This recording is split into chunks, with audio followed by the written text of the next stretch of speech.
I love this. You wrote an article for a British UKSCA, yeah. UKSCA. I don't know how you got that opportunity. Yeah, But it's in the internet, it's which is there, everywhere. yeah. On the skill will matrix. Yeah. So where did you stumble upon this, and then how are you utilizing this tool? Because you showed me this organizational wall, and then you have one way to connect and communicate with all these people. That's a lot of responsibility. Yeah. So now it's not just the athletes, it's communicating above, it's communicating on your same level. There's all sorts of 360-degree leadership on your plate. Yeah. And I feel the skill will matrix, it's not just effective athletes, it's also helping you communicate across the whole org. Ian Jeffries, the president of the NSCA, really amazing, nice, transparent guy. So we were at the NSCA coaches conference. We were, shooting the bull back and forth, and we were talking about communication strategies, and we were talking about training, and he goes, if you want to write about it, write about it. And he had a connection with the UKSCA, and I was like, I'll take the opportunity. So that, there's a reason to go to conferences. There's one, all right? Because the guy who runs the conference might be super nice and give you a shot you didn't think you'd have. Go to in-person conferences. Yes. Everyone, please go to in-person conferences. July, Kansas City. Yes. We'll both be there. Exactly. Yeah, we'll both be there. Yeah. You can be part of this action. The skill wheel matrix was actually something that I learned in my time at Equinox. So while also being a trainer and then a performance coach there, I also was tasked as being an educator and an instructor. So everyone who was hired by Equinox at some point in their career would interface with people like me who taught courses on anatomy, kinesiology, physiology, cardiovascular health, the whole gamut. And then later in my career, Equinox was like, we also need lessons on coaching and communication strategies. Okay. And one of the things in the deck that was created by Equinox's education advisory board was this skill will matrix. And I remember it just clicked for me. I was like, this is gold. This should be in day one, not, year 5. Usually you should give people on day 1. But it's, you have skill on the x-axis or y-axis, then you have motivation on the x-axis. Then you give yourself 4 quadrants. You got people that are highly skilled and highly motivated, people who are highly skilled but not highly motivated, and then you have highly motivated but not very skilled, and then you have, unfortunately, you do run into people who are neither skilled nor motivated. Those people come across you. And with that quadrant, there's a different way to communicate with each of those types of people. So your highly skilled, highly motivated person, let's think in the frame of an athlete. That is your stud who also is bought into the process, bought into training, as well as might be one of the 1 or 2 best players on the team. Fantastic to have, but that person could also feel too comfortable, too inspired, too motivated, and then they break away from the program. They're like, coach, I looked into VBT. I bought myself a VBT unit. I'm going to attach it to the bar. And it's like, well, no, you can't treat yourself differently yet. Hey, coach, I'm looking into this, that, the other thing. It's like, okay, let's stay with the group. That's someone you're going to delegate to. Mm-hmm. It's someone like, I'm not going to tell you what to do because you're clearly empowered enough to handle it, but I am going to try to give you pieces. All right.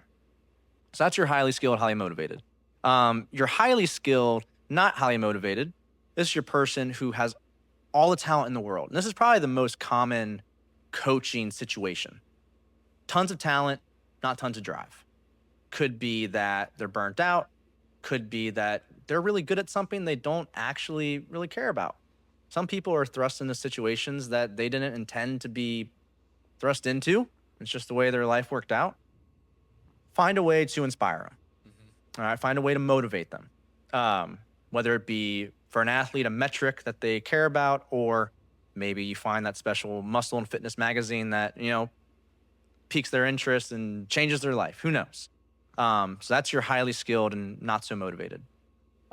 Your bottom left, your neither motivated nor skilled individual, that's someone that you're going to have to direct.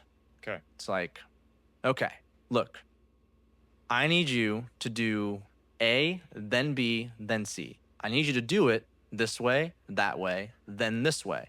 And then come see me and let's review it together. And it's not so much that you're trying to belittle that person.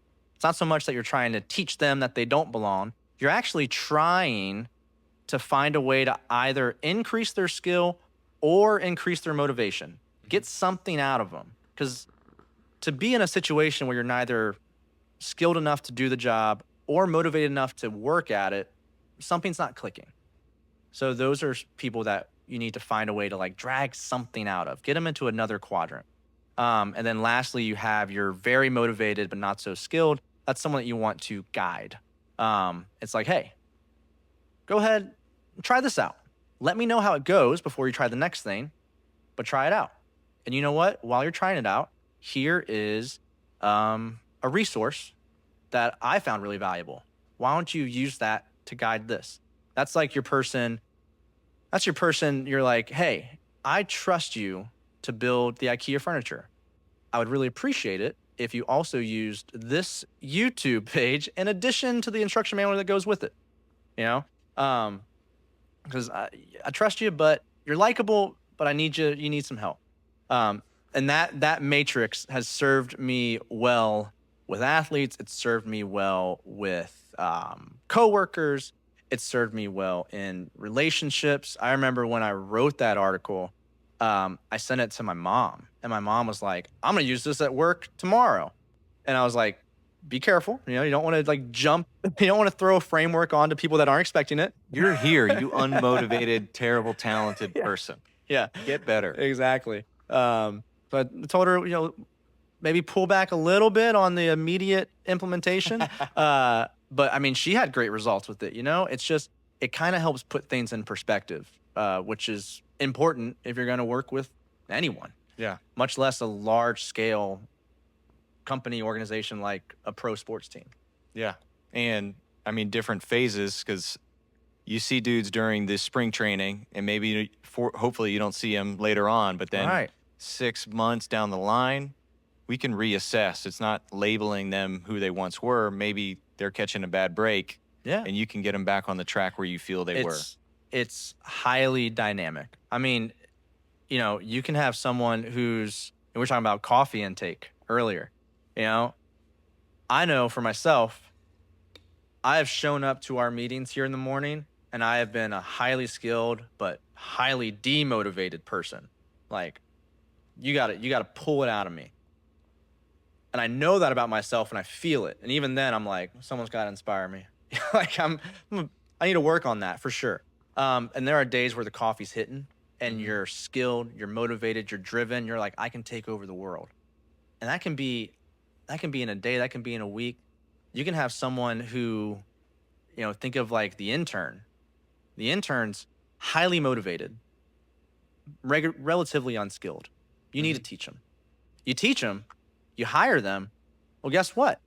Now they're a little bit more skilled, maybe a little more tired. They might actually be a little demotivated. Now we're having to play with, okay, do I need to inspire you or teach you more? Do I need to give you a little bit more autonomy to let you know that like this career path's for you?